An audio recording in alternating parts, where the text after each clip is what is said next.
here. So listen, boy, you work for me. Oh, but no, you're not told that. You're just told how great all of this is. You're told how wonderful it is. And, oh, there's not any adverse effects. But here's the biggest news. And we're going to break and coming back with Andrew Wakefield, Dr. Wakefield on this. Merck's political donations purchased California Gardisill bill votes. And there's this big breakdown of them basically buying the legislature for AB 499. And they certainly bought their souls cheaply. And we've even got a Fox News clip, I don't know if we have time to go to that, where they've got the people on there and they're saying, well, so you are for parents not being told that their kids are being injected. And they actually defend it. I mean, this is mind-blowing that this is happening. I gave the guys a lot of research in the last few days for this report, and we haven't even covered half of it. That's what's frustrating about this. They're just hoping that they dangle their glasses and go, John, is there any evidence? Absolutely not. It's preposterous. The CDC says no problems. Yeah, they're just talking about deaths. And by the way, since we got this number just a few weeks ago, I was corrected. It's over 20,000 now. This is just their latest press release. I mean, there's a trail of death and destruction behind this. It's come out the vaccine's contaminated on top of it. That's all coming up. Look, we're going to go to break, come back with Dr. Wakefield, and that's another hoax. They say this guy's been discredited when it's the opposite. These people, it isn't just about profit. This is a cult of control freaks. Think of all the drugs that have had to be recalled. They now admit they knew day one Prozac was causing birth defects and people to kill their children, and is a psychotropic psycho drug, basically an hallucinogen. I mean, wake up, Ritalin, all of it. We're going to go to break and come back, but this is eugenics, bottom line. Please, we're going to email this report out, even if you're not a PrisonPlanet.tv member. We're going to email this out at the InfoWars Insider free newsletter. If you go up and sign up at the top of InfoWars.com, you can get the email free with the articles and the videos, everything else there. And please continue to spread the word. We're risking our names, our treasure, our families, everything to bring you this information. The track record of the ruling class that runs this country in Europe is one of abject human testing, murder, control, because these people like to play gods. We'll be back with a true champion of liberty and health safety, Dr. Wakefield, straight ahead.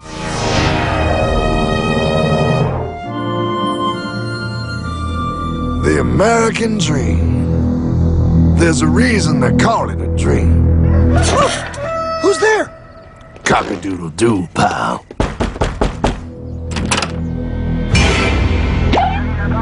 No, no, no, no, no! I don't have any more money! My job sucks right now, please! I'll have more money next month! You can't take my house! Is that your signature? It is a private bank owned by private stockholders. A private bank? Do not let the named federals fool you. If I got this money from the bank, and the bank got it from the Federal Reserve dump trucks, where does the Federal Reserve get their money?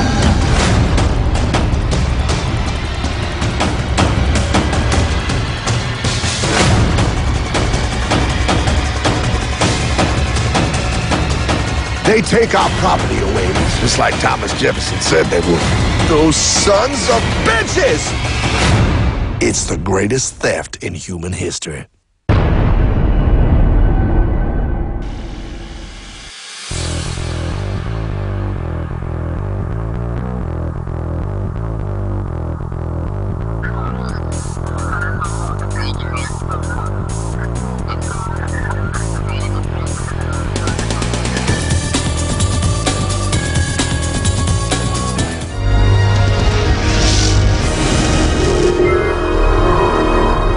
We are back. It's InfoWars Nightly News, and we're continuing our in-depth analysis of one of the greatest frauds or hoaxes ever perpetrated.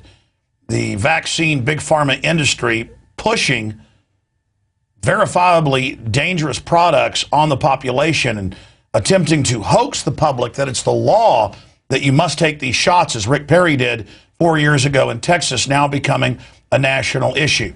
And, of course, we documented the latest hoax where they have people connected to Merck and financed by Bill and Melinda Gates and others openly coming out and wearing their white doctor's coats saying, nobody's ever gotten sick from this. In fact, we'll give $10,000 to anybody that can prove that Gardisill has ever damaged anybody. And I went and looked up the numbers a few days ago. It was 18,000 plus adverse reactions from the Gardisill HPV alone.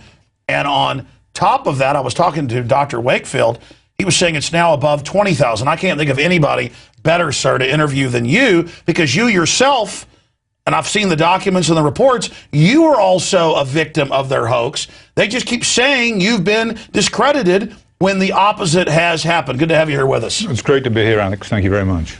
Let's start before we get into their latest activities and the incredible developments in California that you've been fighting that's gotten almost no national attention. Let's start, though, with their hoax against you. Who you are, what you've gone through, the new studies that have come out, and the old studies that have been discovered, confirming your research. And I know you got some surprises in the future, but we won't get into that today. But basically, what you've gone through. Well, Alex, I'm an academic gastroenterologist. Parents came to me, said my child was fine, had a vaccine, in this case the MMR vaccine, and then they regressed into autism.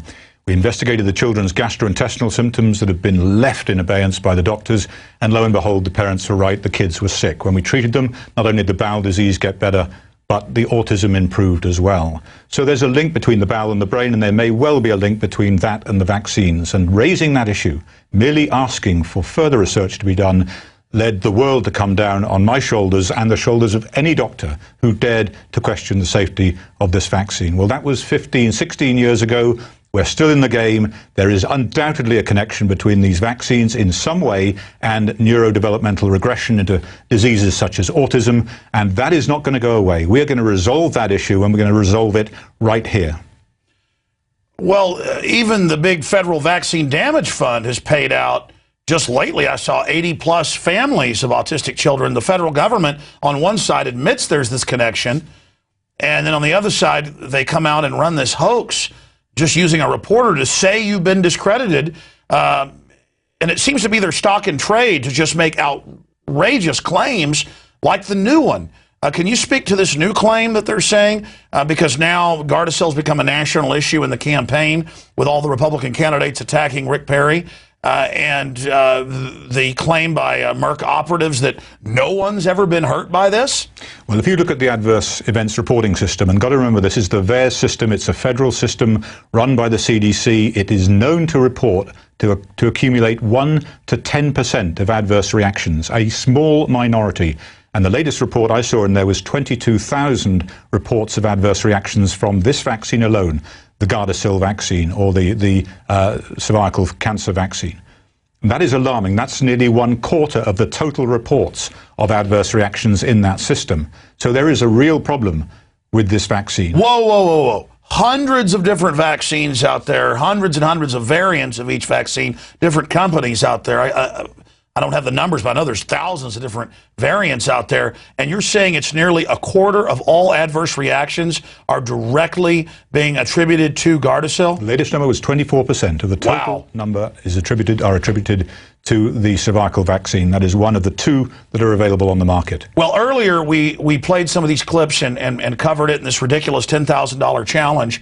And I've even had callers on the radio say, well, there's a challenge. They're saying no one's ever gotten sick. Why would they issue a $10,000 challenge? Well, they never have to defend that challenge. They've defined that challenge. I mean, is hoax a strong enough word to describe what they've done to you, saying that you were discredited with no evidence, but just distributing the information all over media?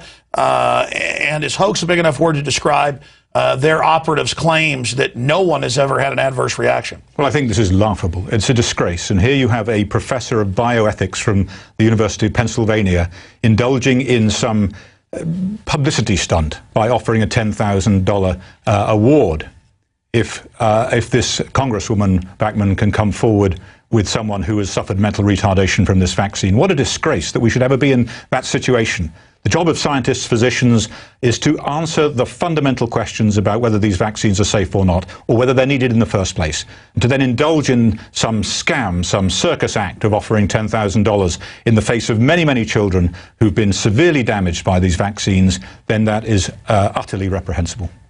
Now, Doctor, separately, I've seen the press reports out there dealing with other vaccines and autoimmune disorders. And I know on the H1N1 insert, it said it could cause autoimmune disorders, was linked to cancer, could cause Guillain-Barré, other problems with the brain, could cause narcolepsy. And I know talk show hosts personally who called and apologized and said, my God, I took that and couldn't feel my hands and feet for a month, went to the doctor, and they said, it's an adverse reaction, Guillain-Barré, you've had some type of brain nerve inflammation.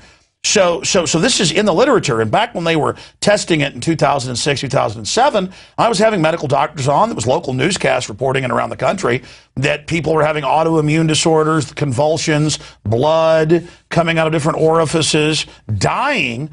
And I'm no rocket scientist, but the scientist I interviewed said it's causing an autoimmune problem. Well, now we learn. Just last week, I know you were on my radio show with Mike Adams sitting in, and we showed the documents that a vaccine testing company tested 13 different lots and found that they had bound more of the virus RNA or DNA than they normally do, and that it was bound to the adjuvant, and that it would, most scientists said, would then probably trigger autoimmune disorders. How could they have different manufacturers for Merck binding it to that? I mean, that sounds like that's done on purpose, but I know that's a side issue. I'm putting the cart before the horse. What do we know specifically that these vaccines are doing to cause autoimmune problems? Well, we don't, and this is the tragedy. We should, and we do not know. Now, what's happened here is that the proteins of the virus should be in the vaccine to promote the immune response. What they now find, after giving this to millions of people years down the line, that the vaccine actually contains recombinant DNA from the virus, bound, as you say, to the aluminum adjuvant. That is a very dangerous combination. And we know that in certain autoimmune diseases, such as lupus, then you develop antibodies against DNA. And that is part of the disease process. Here we have a situation where the adjuvant that's designed to promote, to boost, to aggravate the immune response is bound to this foreign DNA that they did not know was there in the first place. And that is a potentially very dangerous situation. So to say that the benefits of this vaccine outweigh the risks when you didn't even know this stuff was there in the first place is unacceptable. Well, Doc, we played a clip last week